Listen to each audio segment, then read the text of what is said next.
9, 12, 10, 28, 2, 23. This is Deep State Radio. Hello and welcome to the podcast. I'm David Rothkopf, your host, and it's that time of the week when we talk about what's going on in American politics. Is anything going on in American politics? Well, we typically find out by going to our two friends, Simon Rosenberg, renowned consultant, formerly infused with hopium. I don't know what the drug of choice now is. Triple strength. And Tara McGowan of Courier News and many other enterprises. How are you doing today, Tara? As well as we all can be, David. Happy to be here. As well as we all can be doing. So it's a new era in Washington, D.C., Simon, and I assume you're 100% MAGA. Listen, I have a couple thoughts. One is that it's always worst case scenario with Trump, right? It's never not the worst case. He's come roaring out in all of his Trumpian glory, arrogant, reckless, ambitious, arrogant. Did I say that? And they're going to prosecute. They're doing what they said they were going to do, right? And they're taking a wrecking ball and starting to break things. You know, the problem for us is that one of the things they're trying to break is our country, not just our government. And the scale and scope of it is incredible. And we all have to continue, I think, to be vigilant in communicating all of this so people understand what is really happening.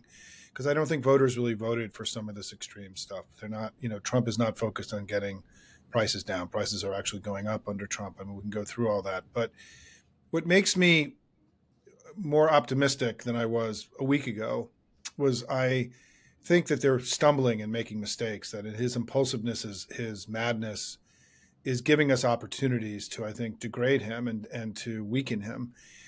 His January 6th decision was to do the blanket pardons was an enormous error politically. And it is, Republicans are complaining loudly about it, not just Democrats. And I think he's making other mistakes. I mean, they canceled, for example, all the infrastructure bills funding in the states, meaning that there will be these half-built projects all over America. I mean, the way they came out of the box was sloppy, reckless, Trumpian, just throw all this crap against the wall. We'll fix it later if it doesn't work. And they just had a major rebuke by a court on the birthright citizenship stuff already. And so I think it is worst case. I think they're going to try to do extraordinarily bad things. I also think their recklessness, idiocy, sloppiness is giving us opportunities to really degrade and hurt them in the first few weeks. And we have to be really, really aggressive. So tell me how you really feel. I get how you really feel. How do you really feel, Tara? I agree with a lot of what Simon said. I mean, I think that the only strategy to the degree that they had when coming in was as before, flood the zone, overwhelm with an enormous amount of really, really fast decisions, repeals, signed executive orders, promises kept, if you will, rash decisions, but make sure that there is just a nonstop, relentless flow of bad news and announcements coming out of it. So folks' heads spin a little bit and can't focus on any of it. Added in the mix of that is co-president Elon Musk throwing up a Heil Hitler sign after the inauguration. I don't know. The ADL said he was just stretching. Totally just stretching. And so it's going to be, it's going to be really, really critical that all of us stay focused on the most important and the most dangerous impacts of what they're doing. And to Simon's point, which I think is a very good one, where they're messing up and where they're kind of getting ahead of their skis on stuff, which hurts them politically on their own side. Being hurt politically with Democrats doesn't really have much recourse right now, right? Which is the new era that we're navigating is all we have is really highlighting their errors, their gaffes, their screw ups, if you will, and making sure that it hurts them amongst their own, and that there's divisions that are able to be wedged between some of their allies and folks. And of course, we have to stay vigilant right now about the cabinet appointments, because we have got to kill some of the more dangerous of those. I don't think it surprised anybody that Rubio went through unanimously and is already in his seat as Secretary of State. But we have Kash Patel, we have RFK Jr., we have Pete Hegseth, which still isn't through. And so I think that just trying to figure out where there can be some danger, some damage prevented right now over these initial really, really, really overwhelming days and weeks is critical. So Simon, let me ask you a question, because I know you live in D.C. I live just outside D.C. now, but I'm in D.C. every day. And it's been weird. It's been one of the weirdest periods I've ever seen in my life, actually. It's weird. I've been through a lot of transitions. It's been an off one. But something happened in the middle of the night, I think, in one of these days, and they may have gone by you. You may notice it. I didn't notice it. But most of the Democrats just left town. I mean, it's like, where's the Democratic Party, Simon? I mean, I've heard from, there are like 5 or 6 Dems that we hear from, AOC and Jamie Raskin and Chris Murphy and a couple of others. And the rest of them are, where are they? In the Caribbean? They're on vacation. Cancun. They're lost. If not physically. At the Ted Cruz Hotel in Cancun. Yeah, Ted Cruz Hotel. Who knew what a trailblazer he would be, right? Yeah, look, I have this following take about that, is that I think it's going to take us a while to become an effective and ferocious opposition. And we're far away from that today. And what we have to be, I think, is to continue to encourage our leaders to recognize. I mean, one of the conversations I had yesterday with Eric Swalwell is that, there are 6 million people now. We now have 6 million donors. It used to be 2, 3, 4 million. They're now 6. We have this growing, burgeoning, pro-democracy media ecosystem. We have all the exploding democratic grassroots groups around the country. We have, we now see allies emerging. The police and the Catholic Church are coming out against, and, Bishop Budd, the other day. And, there is an entire movement that is ready to go fight every day with Senator Schumer and Hakeem Jeffries. And there has to be an urgency about them connecting to all of this and helping guide it and corral it for their interests. I don't think either of those leaders' offices, the traditional way that congressional stuff is set up, it doesn't really operate that way. I mean, we all kind of worked with the White House in the campaign, if we worked with anybody, right? And now we have to help the 2 people running the show for us now, who are going to be taking on this enormous communications burden against Trump, to understand that they have incredible assets, new assets, by the way, much, for all the talk that Trump has a more powerful machine behind him than he had 8 years ago, 10 years ago, so do we. And but it has to be deployed. I mean, yes, as Tara always says, we need to keep investing and building new things all the time. But what we have is we have to use it to the greatest degree we can to fight not electoral battles, but these definitional battles, as Tara said, these 2 or 3 things that we're going to decide that are the make or break things that we fight over time. We have to be disciplined. And we have to recognize that when people like Bishop Budd stand up, allied people outside of our family, we have to encourage it and amplify it and create permission structure for others to join them. And I'm really heartened that we saw the police unions that endorsed Donald Trump attacking him.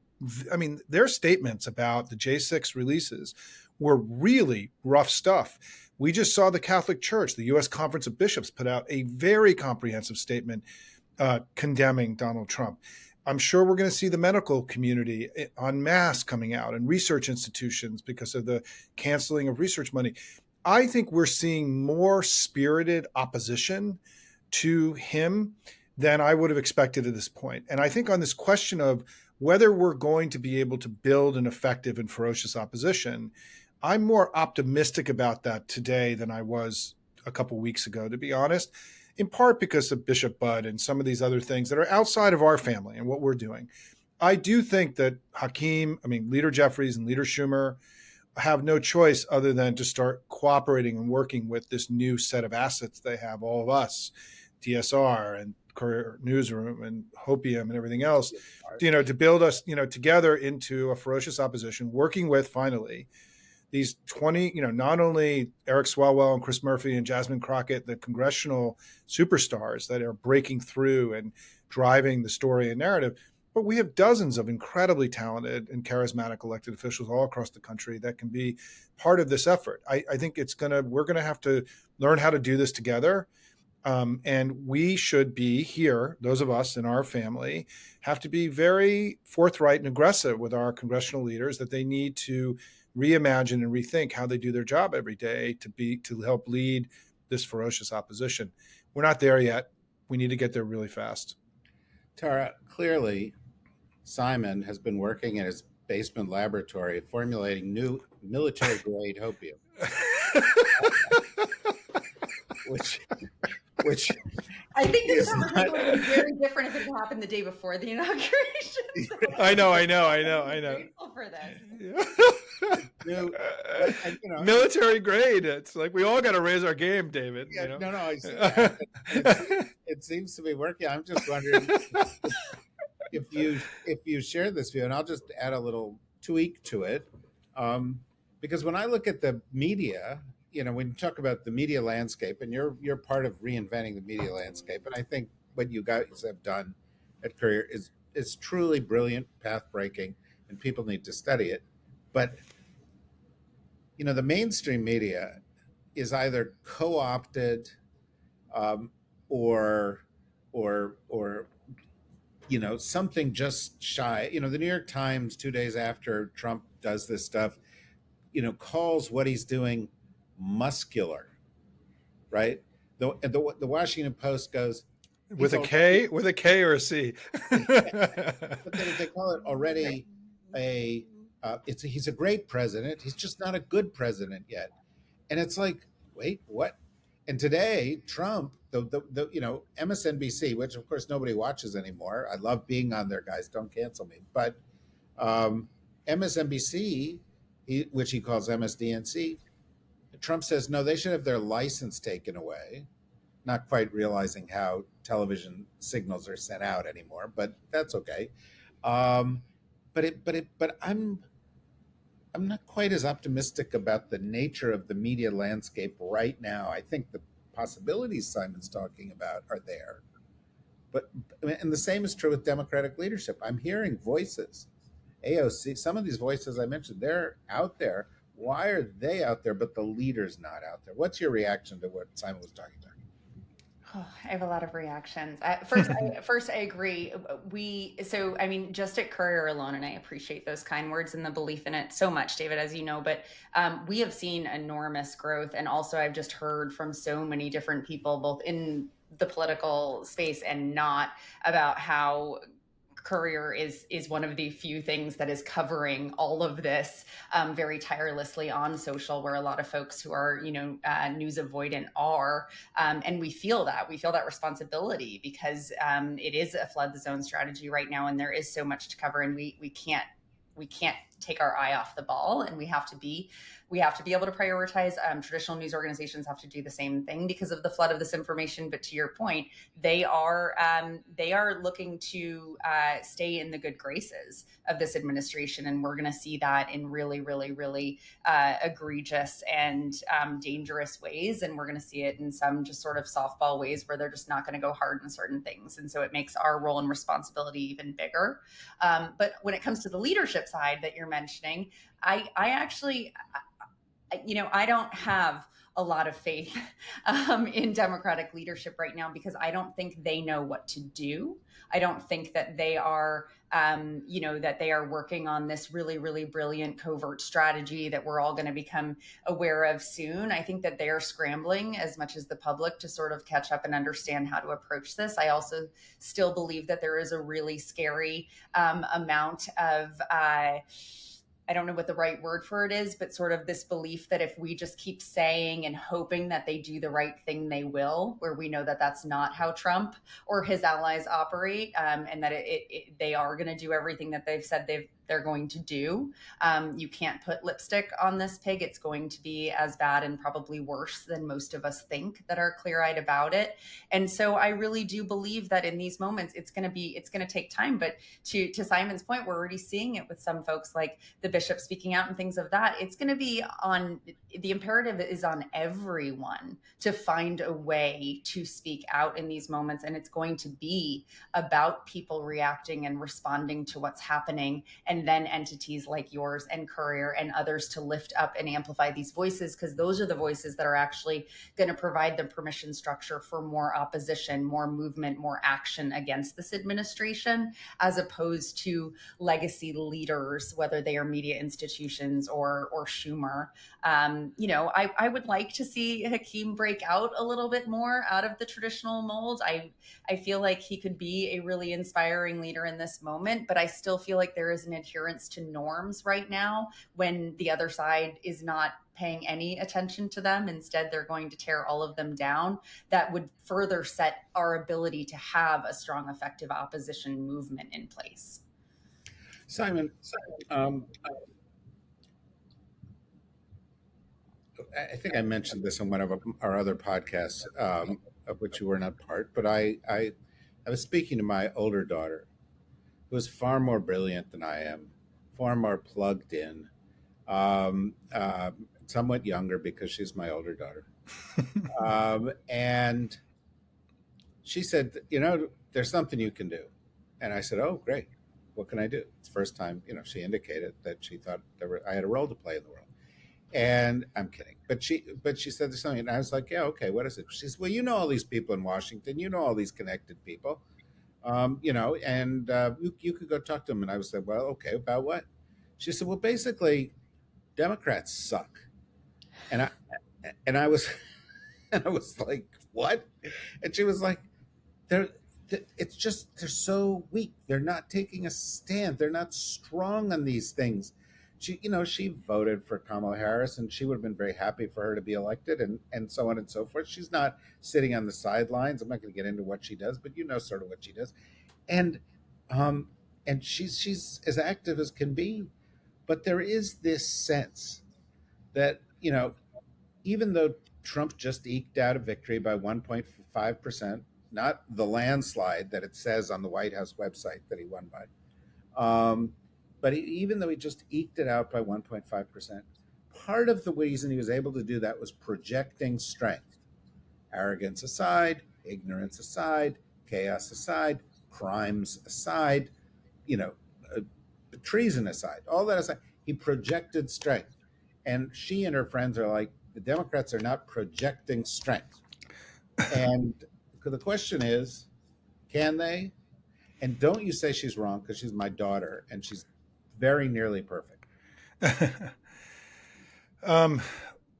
Tara knows that during the campaign, I raised both publicly and privately with the campaign that the whole way that Trump sees the world is around strength and weakness and winning and losing, and that's his entire orientation, and that Republican politics historically has a much more developed in their research, in their polling, in their market research.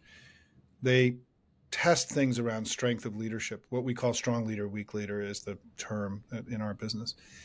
And I think that the campaign and our family never really understood how central the winning and losing strength, strong and weak dimensions were to the whole campaign. Trump didn't have an agenda. He didn't care about it. He just wanted to be the guy who was winning in the polls and strong, and he wanted us to be losing in the polls and to be weak. And so as we confront him and deal with him now, these issues around winning and losing and strength and weakness has to become central to how we understand the world, because it's central to how he understands the world. And I think we have been This is a legacy to some degree of the way the Democratic Party sort of tests issues, and we have issue groups, and it speaks to sort of how we do our politics. But that has to change. And I tried really, really hard, and I'm going to be talking about these things more now that the campaign is over and the administration's over. I waged an incredibly intense, both internal and external campaign to get the Harris campaign to talk more about winning and being strong and him losing and being weak. And so I think this stuff really matters. I mean, I've been looking at polling in the last couple of days, and Trump is coming out of the box weak, right? He's at, the Reuters poll, he's only at 47% job approval, below his vote in the election already. Some of the major things he's promoting are very unpopular, particularly the January 6th hearings. But our brand has taken an enormous hit since the election. And this sense that we failed and that we're losers and that we're weak. I've been a little surprised, to be honest, and how much this stuff has rebounded and lingered and it's been corrosive. And so what your daughter was saying is how I think a lot of people, including deep Democratic loyalists, view our party right now. And I think I think it's almost on the verge of being something that's a crisis in our misunderstanding of the nature of the current information ecosystem and how this stuff is all being conducted. All of this fake polling that was done at the end was to convey that Donald Trump was winning. So for the late breaking voters in the election, the low information, late breaking, largely young men, they saw Donald Trump winning and us losing. And for people that bet all the time, that people that invest in cryptocurrency and have kind of a winning, losing kind of mindset, this stuff really mattered, I think, at the end in terms of the way the election broke at the end. And I don't even know that we understood it was happening, when we look back on it. And so I think that your daughter is giving all of us really good advice, that we have to start getting far more focused on taking the wins when we come, celebrating them, building on them. Winning is going to become important, getting wins, him getting losses. We have to talk this way, right? And we also have to really start spending time thinking through, testing in our research, talking to each other, and being honest and forthright and being strong and powerful and values-based. And we got to free ourselves from the data bros, right, who soften everything and tell us to avoid important and tough issues. We have a lot of work to do here. And so I'm with your daughter. I agree with her 100%. And it's not just a feeling, it's there in the data. We have a big fucking problem, actually. I think we do. I look at you guys, Simon, like a kind of just slightly younger brother. Tara as a kind of much younger sister. Okay, well, maybe like my wife's younger. No, but look, I got to admit it. Tara's just a couple years older than my daughter. Okay. I was going to say, So, your daughter and I are very kindred on this topic. yeah, but you're just a couple years older. And so that I'd like you to answer the same question, but there's another issue here, and part of it is generational. Some of these Dems have got to move on. You know why we perceived as weak? Because for a year there was a Democratic Party-wide conspiracy. I don't want to call it, something like, to protect Joe Biden from people getting at the truth about the decline of Joe Biden. And nobody wanted to go hard on Strong because our candidate up until June 21st was not. And that weakened the party. And there is this gerontocracy on the Hill, some of whom we've mentioned already. And so there is weakness. But how do we hit refresh? How do we get these other voices out there? They can be in their 50s or 40s or 30s or 20s. Maxwell Frost, they could, but move on. But boomers, okay, I'm sort of edge of boom. Move on. Go to the beach, right? I think I think the ego is a very powerful thing, David. I think that's right, though. And I think that the way that Congress and the Senate have always operated, right, is based on seniority rules. It literally protects the gerontocracy as opposed to incentivizes rising new leaders, right? Those are always shunned or shut down. I mean, we just posted yesterday, Bernie Sanders has already submitted to run again in his next reelection race when he would be 89 years old. Yeah, I was just about to say he's submitted to run again in his next life. Yes, I mean, what? 89 years old, as opposed to letting a new young leader from Vermont be able to take that spot. I mean, it's just, to me, that's just ego. It's just selfish, and it's very, very short-sighted. When you're 89 years old, you don't have long sight at that point in time. And also, to your daughter's point, this is what we're hearing across the board from all of our audiences, right? And I also, one thing, just I would amend from Simon's response to that question is that this didn't just come to the surface right after the election by any means. This has been a downward trend for Democrats for quite some time. I mean, I think that Obama in some ways was an outlier, but really under Clinton and maybe a little bit before, but Democrats became the establishment party, and Republicans rightfully took the anti-establishment lane. And meanwhile, income inequality got worse in this country. Democrats got cozier and helped the banks out in the recession that really hurt my generation and the generations to come beneath us who can't afford houses or rent anymore. And even when Democrats have won and been in office, they haven't felt these things change at all. They haven't seen real action on climate. And now we're all experiencing the worst of it. They haven't seen action on gun control, where young people experience the worst of it. And so it isn't just the age of the politicians, though I think there is a direct correlation between their inaction on some of these really life and democracy threatening issues, but also just that they haven't seen Democrats actually live up to their promises of representing the working class and average Americans. And we've seen the party become increasingly elite and out of touch. And the fact that not one Democrat publicly threatened or proposed ousting Schumer from the leadership position after Democrats lost the Senate yet again was really alarming to me, because it really meant that there really is this fall in line approach, that people are scared to challenge the status quo. What Nancy Pelosi did, who I deeply respect and I consider one of my political heroes and legends, what she did to prevent AOC from becoming the ranking member of the Oversight Committee was petty and completely out of touch with where the party needs to go, and very much out of line with what she said she was doing and accusing Biden of not doing by passing the baton to younger generations. So I think we have a really big problem, and I think people need to feel a permission structure to speak out against it, because it doesn't mean these people are bad people or bad politicians, but we need new leadership in order to have a new approach. And if we keep the people in place, in power, and in leadership who got us into this place of losing Congress, the Senate, the White House, and the Supreme Court, then what can we expect except to stay in this position? Okay, so we have 4 or 5 minutes left. Always what I do is, because I'm not good at this, I always save a question for the end that gives you 2 minutes to answer it and requires a lifetime of study. But you would talk about the status quo and the leadership and stuff like that.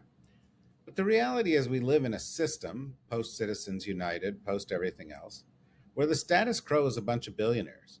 And the Democratic Party can't win unless we get some billionaires on our side. And the Republicans can't. That's why there were all those billionaires sitting there with Trump.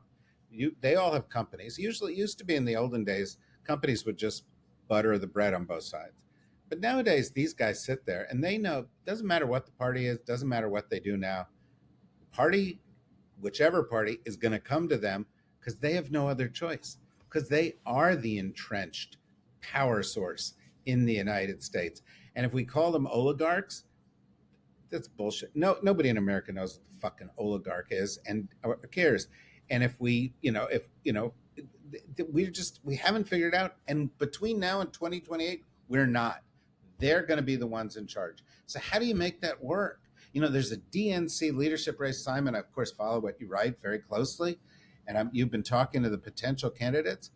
Never in my life have I even cared a bit about who a DNC leader was. I don't even think the DNC is much of a thing anymore. Is that is that what we? I mean, like, what should we care about? How do we break the break out of this? And by the way, I really think this is the answer. I don't want to tip your, but Just go for it, but David. well, no. Or do we find a different way to do it? Do you stop talking about the problems in the mainstream media and the problems with the big donors and start saying, we can do this grassroots, we can do this a different way. We've got to, because if we don't, we're stuck. And Elon is going to be Democratic Elon when it's, President whomever, and they're all going to be like, oh yeah, Elon, you have so much money. You have $1 trillion now. We have to listen to you.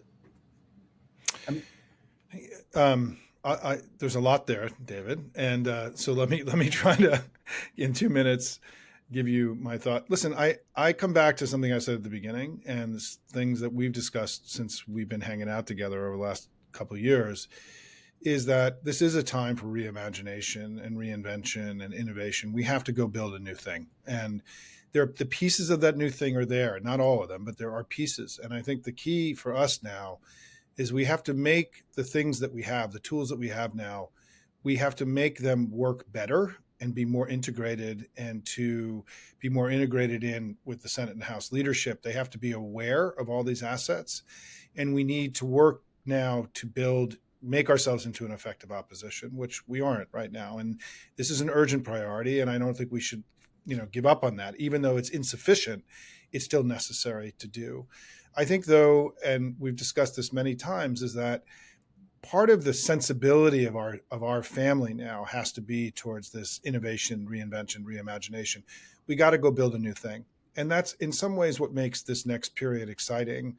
We've got a great entrepreneur sitting here on our panel. David, you've been an entrepreneur. I have been in my own way too. Not so great. I'm a not. Yeah, no, but I mean, there are people building new things. The Contrarian just got launched and is doing really well, and Mehdi Hassan's new media organization. There's stuff being built, and we have to have that sensibility of that we're all now part of not only fighting Trump and beating Trump, but we have to go build the next thing together with new leaders, new tactics, new strategies. We have to leave behind what has not worked for us.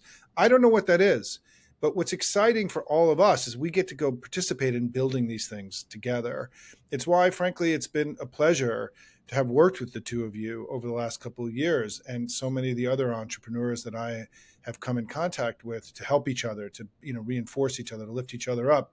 Because the stuff that we have is inadequate for the job that's in front of us. And there's an urgency to get out of everything we can of what we have and continue to build these new things that we need to do to build a new politics for the center left in the U.S. Yes, absolutely. Absolutely agree with that. And by the way, I agree with your characterization of what Tara is doing, because I don't mean to flatter her, but it is as good an example of what I'm talking about as there is anywhere. And frankly, there aren't that many other examples. But I do think, what I'd like to see are, meetings, you guys can convene them. And Tara, you can get people together of entrepreneurial Democrats, of people who are the innovators, who are reinventing, who are rethinking even what a party is. Who's in a party? How do you do this in this world? Because although Kamala Harris lost by just a small margin, she lost by a much larger margin over what she should have had. And the gap between what she got and what she should have had is due to the clinging of a few wrong-headed people to old models, old leadership, old formulations. And it's most of the things that we as Democrats believe in, 75% of Americans believe in. So it's not, are we at 35 and how do we get to 45? It's how do we get the 75 that we deserve to have on all of those issues? And, last word to you, Tara. No, I think we're all saying a version of the same thing, but I really do believe that the strongest leaders and strategies and efforts of the opposition are not going to come from inside the party. They're going to come from outside the party. They should come outside the party, and they will influence the direction of the party moving forward. I think the focus on the DNC race is a good one, but it's mostly because there's not really anything else to focus on. And that person can be another leading voice to help guide folks. But there are millions of people across this country who are looking for leaders and looking for fighters. And there's going to be people that come out that surprise us. And I think that is an exciting kind of moment that we're in, is we don't really know exactly what this is going to look like. We all have to orient ourselves around a longer term play and strategy, right?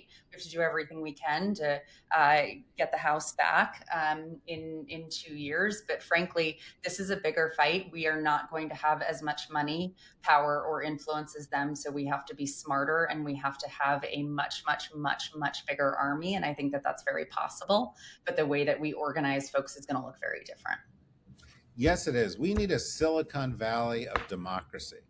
We need innovators to find people with capital, to back them, to build to scale. We need more good billionaires. Like we just do. Yeah, we do. And more, they're there. We need more of them. They are there. Why are you laughing at me, Simon? Because I thought I built something to go do that 20-something years ago. Well, you did. I know. It's my bastard child, the Democracy Alliance. because you did. You worked on a Democracy Alliance, and before that on NDN, because those were the right things for those times. Yeah. And the point is, it's a new time. Yeah. And the world is moving much faster, and the tools are different, and the people are different. So can I just add one little bit to that, is that when I've been talking about, and I gave my first kind of extended talk to the Hopium family last night, and like you, Tara, we're growing, and, it stalled for a little bit. I got a little nervous in the days after the election, but the last couple of weeks, we've seen a big uptick of engagement and people joining on, and it's been good. But we had a good talk. And I one of the things I mentioned was that, we need to think of the Democratic Party now, or our family, I call it, our family, the center-left family, as, 6 million people, right? And that, we're 6 million. There's incredible organizations, all the new media organizations, the hundreds and hundreds of grassroots groups that have developed greater capacity. We do have new tools. I mean, I think what makes this period potentially exciting is that, I would say two things for people here just to end, because usually you ask us, what can people do? We often talk about elections and volunteering in elections, but I think now we do have to start using these assets we have to fight him and to block as much as we can. We have to block these ridiculous nominees. We've got to, fight against the destruction and the harm that he's going to do as much as we possibly can. I mean, we're going to lose more than we're going to win, but every victory matters. And their thing is fragile and unstable, and their majority is narrow. And this thing is a mess, right? I can tell you from having been here for all these years, the Republicans have been wildly public about their concerns about what happened with the January 6th pardons right now. They're nervous about what this means, about how crazy Trump is and how reckless and impulsive that he is. So I think my recommendation to everybody is, what you can do right now is call your Senate and House offices and demand and insist that they do everything they can to defeat the most reckless nominees. I call them the unacceptable four. And one of the things that I think is going to become part of our movement now is this notion that we're going to be calling our representatives at federal levels, state levels, all the time, weighing in. Imagine if we had 1 million people, 2 million people making calls into these congressional offices every day, 40,000 people per state. This stuff will make a difference in these offices, because when they don't hear from you and from us, this is noted. It's a permission structure for them to do bad things. And even if you've got Republican senators and Republican representatives, you should be calling them. And this is something we've been doing at Hopium. And people feel like this is important work. I mean, they're breaking through. They're talking to staff. And so my advice to everybody is that in the short term, we've got to be focused now on coming and fighting him and his agenda and his recklessness. The election stuff will come. We'll have time for that. And I think have this relentless optimism that we can build a new and more powerful thing than what we have together over the next couple of years. I think we can. And I will tell you, David, last thing, I went on too long here, is that I've been very heartened by the re-engagement of a lot of people over the last few days. I didn't know what was going to happen this week. I don't know what's going to happen tomorrow, right? We're all in a brave new world here. People have they're fucking pissed and they're fighting right now. They want stuff to do. And it's been very affirming to me and reaffirming to me that, look, there are going to be lots of people who are going to need to take 6 months off or a year off and come back in. That's great. People got to, self-care matters here. People got to do what they're going to do. But people are in the game right now. And Chuck Schumer and Hakeem Jeffries and our leaders need to give them work to do to work together. And that's part of what I'm going to be working on with both of them in the coming weeks is how do we do all this together? We're going to do our stuff, but it'd be better if we were working in coordination with our leaders and that the leaders came to understand this vast army of supporters they could be deploying against the important fights ahead. We're literally way over time, but Okay. I refuse Sorry to about allow that. this to be dominated by men and to give a man the last word. Not to I get mention the last word, David. you get not to mention the Jen Jonesers here. So Tara. Also heartened. I think we also have to take it one day at a time and pace ourselves because this is going to be a marathon.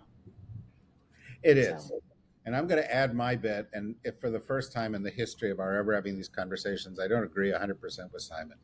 I don't disagree with Simon, but I sure do hope there are people, and I know you agree with what I'm about to say, Simon, but I sure do hope there are people thinking not what we're against, but what we're for.